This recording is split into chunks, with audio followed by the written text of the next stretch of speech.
The Welland Canal. Before railways and automobiles became common, transporting goods over long distances was a difficult chore. In early North America, roads were often bad or non-existent. In the winter, snow and cold weather made travel difficult. Frontier farmers had trouble selling their crops because it was hard to get them to the cities. Often rivers and lakes were the best ways to travel. Fur traders carried their furs and other supplies in canoes, but even large canoes were not big enough to hold a shipment of wheat. Rapids and waterfalls meant that goods had to be taken out of the canoe and carried to the next body of calm water. One way to improve water transportation was to build a canal. In New York State, Governor DeWitt Clinton had constructed the Erie Canal from the Niagara River to the Hudson River soon after the War of 1812. Because relations between the United States and Canada were still not very friendly, this was another reason to build a canal on the Canadian side. Canals could be used to move supplies and troops during wartime. Sometimes the British government would forbid Canadian farmers to sell food to the USA. Without a canal to move their farm produce, crops were sometimes left to rot. A St. Catharines, Ontario merchant named William Hamilton Merritt thought about all these things in the 1820s. He also thought that flour mills needed a more reliable source of water to operate. St. Catharines is on 12 Mile Creek below the Niagara Escarpment.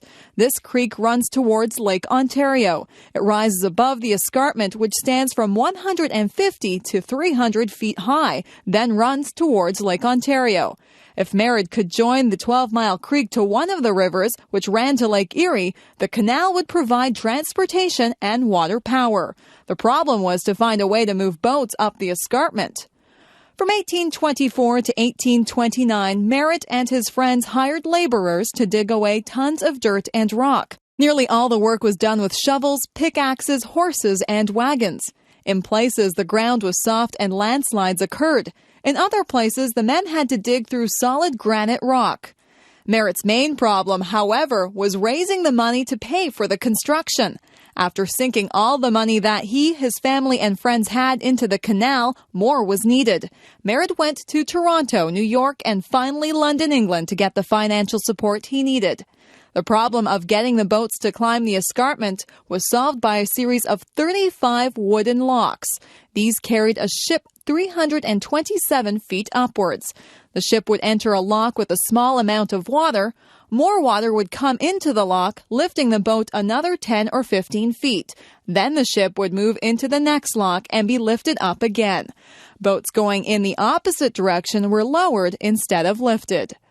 The Welland Canal has been rebuilt 3 times since the first canal opened in 1829. Now large seagoing and lake vessels cross the Niagara Peninsula from Lake Ontario to Lake Erie. They carry grain, coal, iron ore, oil, and many other bulk products. The Welland Canal remains one of the most important commercial waterways in the world.